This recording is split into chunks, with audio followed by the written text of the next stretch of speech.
নমস্কার। যুক্তি তর্ক সঙ্গে অর্কয়ে আপনাদের স্বাগত। আপনাদের সঙ্গে আমি অর্কপ্রভ সরকার।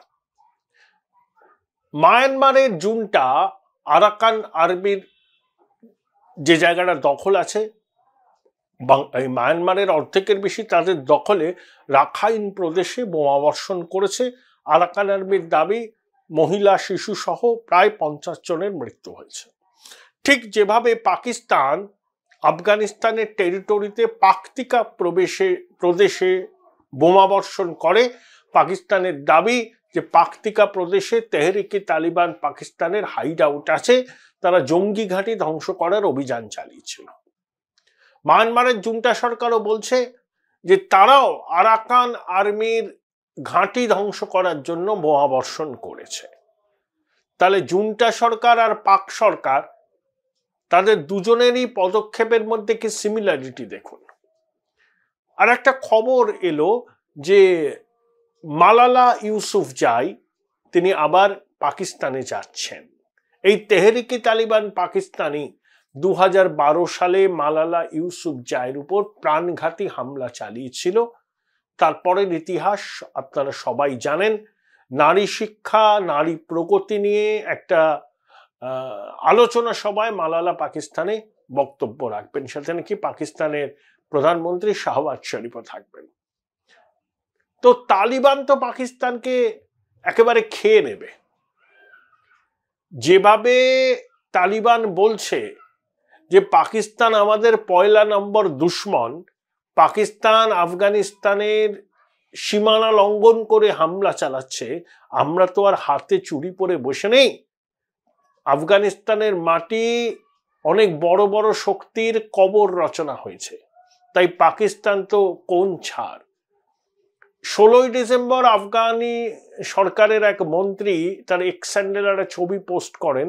সেই ছবিটা 71 সালের 16ই ডিসেম্বর ঢাকায় পাক সেনা ভারতীয় সেনার কাছে আত্মসমর্পণ করছে।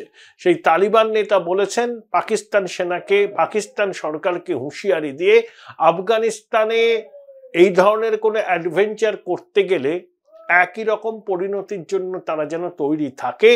71 সালের ডিসেম্বর মাসে যে লজ্জাজনক পরাজয়ের মুখে দাঁড়িয়েছিল পাকিস্তানি সেনা, আফগানিস্তানে তারা কোনো অ্যাডভেঞ্চার করলে একই রকম পরিণতির জন্য তাদের তৈরি থাকতে হবে। এর মধ্যে দুবাইয়ে ভারতের বিদেশ সচিব বিক্রম মিস্ত্রির সঙ্গে আফগানিস্তানের পররাষ্ট্রমন্ত্রীর বৈঠক হয়েছে। ভারত ব্ল্যাঙ্ক চেক দিয়ে দিয়েছে, বলেছে চাবাহার বন্দর আফগানিস্তান ব্যবহার করতে পারে। হিউম্যানিটেরিয়ান এড থেকে শুরু করে ইনফ্রাস্ট্রাকচার সবকিছুতে ভারত উদার হস্তে সহায়তা করবে।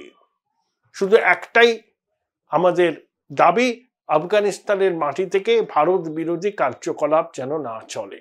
তার কয়েকদিন আগে রণদীপ জয়সওয়াল বিদেশ মন্ত্রকের মুখপাত্র সাংবাদিক বৈঠক করে জানিয়ে দিয়েছেন যেভাবে পাকিস্তান আফগানিস্তানে বিমান হামলা চালিয়েছে সেটা ভারত সরকার নিন্দা করে।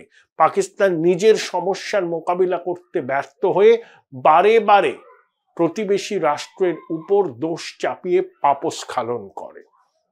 তেহরিকে তালিবান পাকিস্তানের সাধারণ মানুষের উদ্দেশ্যে একটা বিবৃতি জারি করে বলেছে যে তারা যেন পাকিস্তানি সেনার যে বিবিধ ব্যবসা আছে সেই ব্যবসার সঙ্গে নিজেদের আর যুক্ত না রাখেন। সেখানে যদি তারা কোনো ইনভেস্ট করে থাকেন সেই ইনভেস্ট উইথড্র করতে, তারা যেন পাকিস্তানি সেনা এস্টাবলিশমেন্টের তৈরি করা কোনো প্রোডাক্ট না কেনেন, অর্থাৎ সেনার ব্যবসাকে পুরোপুরি বয়কট করা। পাকিস্তানি সেনা কিন্তু ব্যবসা করে, তাদের ফৌজি ওয়েলফেয়ার ট্রাস্ট আছে, এমনি ওয়েলফেয়ার ট্রাস্ট আছে, তারা পেট্রোল পাম্প চালায়, তারা ব্যাংক চালায়, তারা ইন্স্যুরেন্সের সেক্টরে আছে, তারা লজিস্টিক্স হাব চালায়।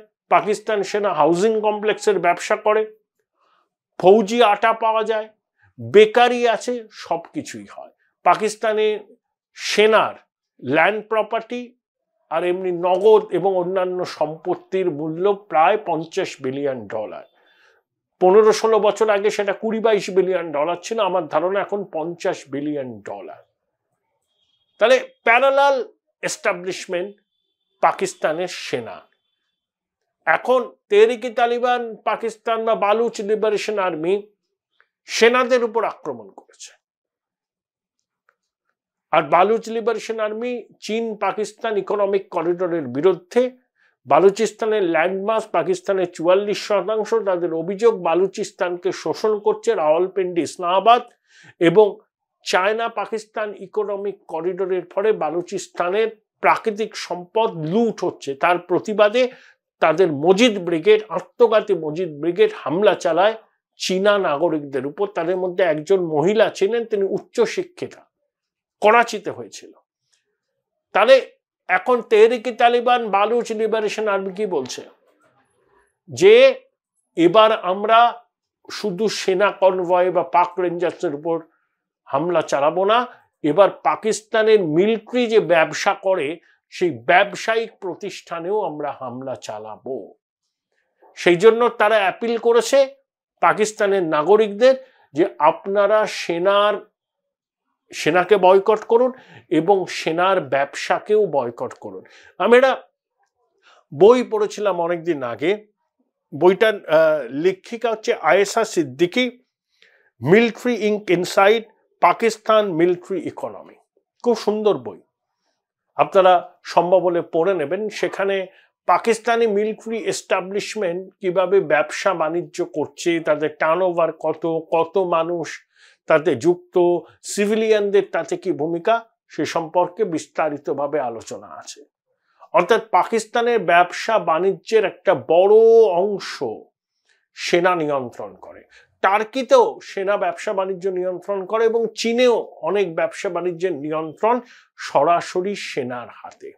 এখন তেহরিকে তালিবান পাকিস্তান তারা সেনা রেঞ্জার্সদের উপর হামলা চালাচ্ছে, প্রতিদিনই সংঘর্ষ হয়, দুপক্ষেই হতাহত হয়, কিছু সাধারণ মানুষ মারা যায়। পাকিস্তানের অভিযোগ আফগান তালিবানরা তেহরিকে তালিবান পাকিস্তানকে মদদ দিচ্ছে। Join Indian Institute of Hotel Management now. Right choice, right decision. Afghanistan Taliban বলছে যে তেহরিকে তালিবান আমাদের অতিথি আর আমরা ডুরান লাইন মানি না। পাকিস্তান তাদের উপর অত্যাচার করছে। তো পরিস্থিতি বেগোতে দেখে আইএসআই ডিজিকে যেতে হচ্ছে তাজাকস্তানে, যেখানে নর্দার্ন অ্যালায়েন্স, আহমেদ শাহ মাসুদের ছেলে আহমেদ মাসুদ, আমরুল্লাহ সালে সব রয়েছেন। এরা ঘোষিত তালিবান বিরোধী, আবার একই সঙ্গে পাক সেনা আইএসআই এর বিরোধী। যখন আফগান তালিবান আর পাকিস্তানি এস্টাবলিশমেন্টের খুব মাখামাখি সম্পর্ক ছিল, তখন এই নর্দার্ন অ্যালায়েন্সকে খতম করার জন্য আইএসআই চেষ্টার ত্রুটি রাখেনি। ওসামা বিন লাদেনের সহযোগিতায় তিউনিশিয়ার আত্মঘাতী জঙ্গিরা আহমেদ শাহ মাসুদকে হত্যা করেছিল, কিন্তু আমরুল্লাহ সালের উপর প্রাণঘাতী হামলা হয়, তিনি বেঁচে যান। তারা সবাই এখন দুসান বেতে আছেন তাজাকস্তানে। এদের সঙ্গে আবার ভারতের ঘনিষ্ঠ সম্পর্ক। পাকিস্তানের ডেসপারেশনটা দেখুন, তারা তাজাকিস্তানে চলে গিয়েছে, সেখানকার প্রেসিডেন্টের সঙ্গে কথা বলছে আইএসআই ডিজি, যে নর্দার্ন অ্যালায়েন্সের সঙ্গে যদি কোনো সমঝোতা করা যায় তাহলে এই ওয়াখান করিডোরটাকে দখল করা যাবে। ওয়াখান করিডোর দখল হলে আফগানিস্তানের তালিবানরা বেকায়দায় পড়বে। আবার ওয়াখান করিডোর হচ্ছে ভারতের সঙ্গে আফগানিস্তানের বর্ডার, গিলগিট বাল্টিস্তানের কন্টিগুয়াস। গিলগিট বাল্টিস্তান আমাদের অংশ, পাকিস্তান জোর করে ওটাকে দখল করে রেখেছে। তাহলে ওয়াখান করিডোর দিয়ে আমরা আফগানিস্তানের সঙ্গে যোগাযোগ রাখতে পারি। আবার ওয়াখান করিডোরের নিচে আছে বাদাখশান প্রভিন্স। ওয়াখান করিডোরটা একটা প্যান হ্যান্ডেলের মতো দেখতে, আমরা প্যান হ্যান্ডেল দিয়ে এক বুজিয়া এসব ভাজি বুজি রান্না করি না, ওই রকম।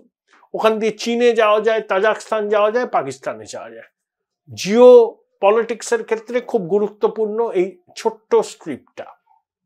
তাই নর্দার্ন অ্যালায়েন্স তাজাকিস্তান সরকারের কাছে পাকিস্তানের আইএসআই ডিজি চলে গেছে যে তালিবান বিরোধী একটা কনসার্টেড এফোর্ট নেবার জন্য, একসঙ্গে তারা লড়াই করবে।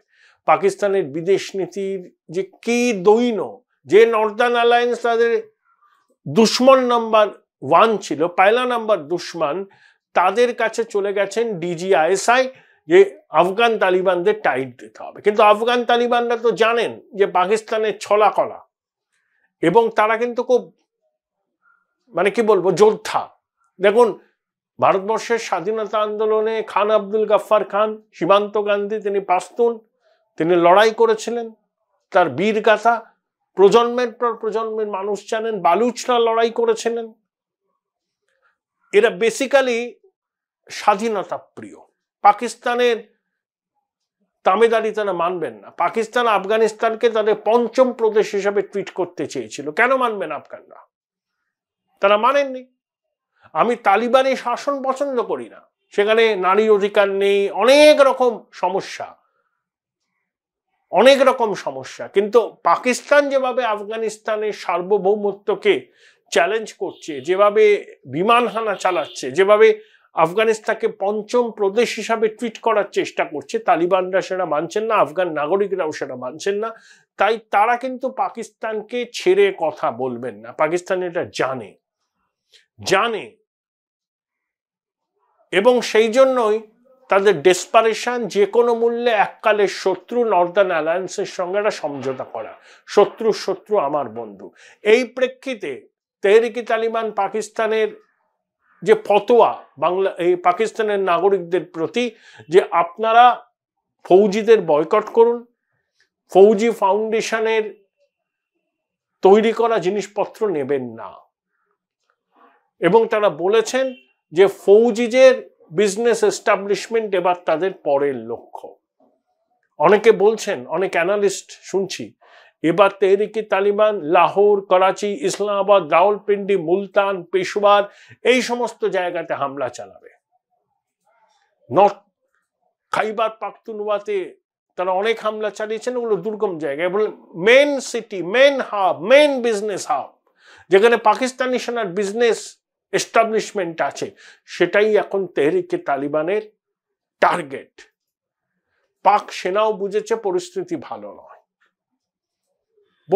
ভালো নয়, কারণ তালিবানদের সঙ্গে পাঙ্গা লড়া যে কোটা সহজ ব্যাপার হবে না, সেটা আইএসআই বোঝে, পাক সেনা বোঝে।